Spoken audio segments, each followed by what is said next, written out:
अस्सलामुअलैकुम वरहमतुल्लाहि वबरकातुहू। नाज़रीन, आज के इस वीडियो में इंशाअल्लाह इरशादात ख्वाजा गरीब नवाज़ रहमतुल्लाह अलैह, यानी आप रहमतुल्लाह अलैह के वो इरशादात, आप रहमतुल्लाह अलैह के वो बयान जो आपके खलीफा अव्वल हज़रत ख्वाजा कुतुबुद्दीन बख्तियार काकी रहमतुल्लाह अलैह ने फ़ारसी ज़बान में किताब में नक्श किया था। इंशाअल्लाह अज़्ज़ा वजल वो चंद मारूज़ात जो आपने अपनी किताब में महफूज किया था आपके सामने पेश करने की सआदत हासिल करूँगा। अल्लाह रब्बुल इज़्ज़त से दुआ है कि उसके सिलसिले में मुझे हक़ कहने, हम सभी हज़रात को हक़ सुनने और हम सभी को उस पर अमल करने की तौफ़ीक़ अता फ़रमाए, आमीन। हुज़ूर ख्वाजा गरीब नवाज़ रहमतुल्लाह अलैह इरशाद फरमाते हैं, नमाज मोमिन की मेराज है। सुभान अल्लाह। हज़रत ख्वाजा गरीब नवाज़ रहमतुल्लाह अलैह ने फरमाया है कि कोई शख्स नमाज की पाबंदी के बग़ैर बारगाहे रब्बुल इज़्ज़त में मकबूल नहीं हो सकता, क्योंकि नमाज मोमिन की मेराज है। रसूल अल्लाह सल्लल्लाहु अलैहि वसल्लम का इरशाद है कि नमाज मोमिन की मेराज है। नमाज ही खुदा से मिलाती है। नमाज एक राज है जो बंदा अपने खालिक से कहता है। हदीस शरीफ में आया है कि नमाज पढ़ने वाला अपने रब से राज कहता है। सुभान अल्लाह। एक और मकाम पर हुज़ूर ख्वाजा गरीब नवाज़ रहमतुल्लाह अलैह वज़ू की बरकतों के ताल्लुक़ से इरशाद फरमाते हैं, जब कोई शख्स रात को बावज़ू होकर सोता है तो फ़रिश्तों को हुक्म होता है कि जब तक ये बेदार ना हो उसके सिरहाने खड़े रहें। फ़रिश्ते उसके सिरहाने खड़े हो जाते हैं और उसके हक़ में दुआ करते हैं। सुभान अल्लाह।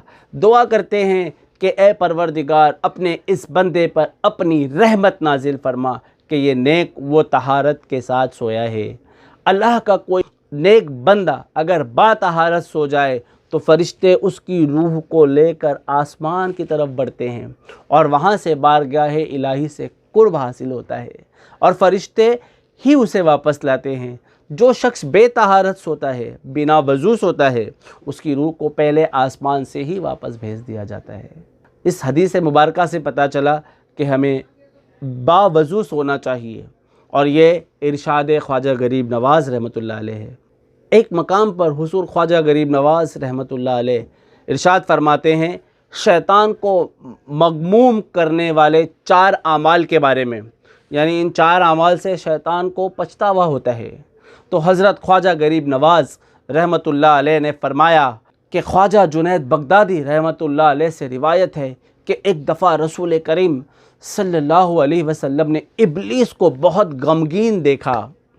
आप सल्लल्लाहु अलैहि वसल्लम ने उस गम का सबब दरियाफ़्त किया तो कहने लगा, मेरे रंजो गम का सबब आप सल्लल्लाहु अलैहि वसल्लम की उम्मत के 4 आमाल है।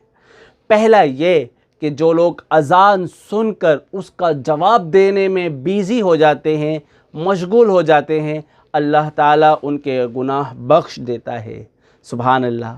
दूसरा ये कि जो लोग राह हक़ में नारे तकबीर लगाकर मैदान जंग में कूद पड़ते हैं तो अल्लाह ताला उन गाज़ियों को बल्कि उनके घोड़ों तक को बख्श देता है। सुभान अल्लाह। तीसरा ये कि जो लोग रिज़्क़ हलाल पर कनाअत करते हैं, खुदाए करीम उनके गुनाह मुआफ़ कर देता है। चौथा ये कि जो शख्स नमाज फ़ज्र अदा करके अपनी जाए नमाज पर बैठकर ज़िक्र इलाही में मशगूल रहता है और सूरज निकलने पर नमाज इशराक़ पढ़कर अपनी जगह से उठता है, अल्लाह ताला उस बंदे मोमिन को और उसके रिश्तेदारों को बख्श देता है। सुभान अल्लाह। फिर फरमाया, अल्लाह ताला की रहमतों और बरकतों का कोई ठिकाना नहीं। सुभान अल्लाह। एक मुकाम पर हज़रत इमाम अबू हनीफ़ा रहमतुल्लाह अलैह ने लिखा, ये हमें तालीमात ख्वाजा गरीब नवाज़ रहमतुल्लाह अलैह ने दी कि एक कफ़न चोर 40 बरस तक मुर्दों का कफ़न चुराता रहा। जब मरा तो लोगों ने उसे जन्नत में देखा। अल्लाहु अकबर। उससे पूछा गया कि तेरी इस खुशबख्ती का सबब क्या है, तू कफ़न चोर है और तू जन्नत में। उसने जवाब दिया कि हक़ ताला को मेरा एक अमल बहुत पसंद आ गया, وہ یہ کہ فجر کی نماز کے بعد میں اپنی جائے نماز پر بیٹھ کر اپنے گناہوں کی معافی مانگتا رہتا، پھر سورج نکلنے پر اشراق ادا کرتا اور اپنے کام میں مشغول ہو جاتا۔ اللہ تعالیٰ نے اسے بے پناہ لطف و کرم سے اس عمل کی بدولت اس کے سارے گناہوں کو بخش دیا۔ سبحان اللہ۔ صدقے کے بارے میں حضرت خواجہ غریب نواز رحمۃ اللہ علیہ نے فرمایا، جو شخص کسی بھوکے کو کھانا کھلائے، اللہ تعالیٰ قیامت کے دن اس شخص اور دوزخ کے درمیان 7 پردے حائل کر دے گا، اور ہر پردے کی وسعت 500 برس کی راہ پر ہوگی۔ تو یہ ارشادات خواجہ غریب نواز رحمۃ اللہ علیہ ہے، جنہیں ہمیں سن کر بے شک ہم سارے لوگوں کو اس پر عمل کرنا ہے۔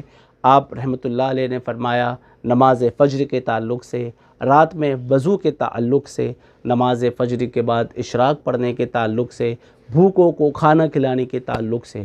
سبحان اللہ۔ اللہ رب العزت سے دعا ہے کہ ان سارے ارشادات کو ہم کہنے سننے سے زیادہ عمل کی توفیق عطا فرمائے۔ آمین ثم آمین۔ اسی طرح کی ویڈیوز کے لیے میری آپ سے گزارش ہے کہ آپ میرے چینل طیبہ اسلامک نیٹ ورک کو ضرور سبسکرائب کریں، میری ویڈیوز کو لائک کریں اور اسے دوست و احباب میں شیئر کریں۔ جزاک اللہ خیرہ۔ السلام علیکم ورحمۃ اللہ وبرکاتہ۔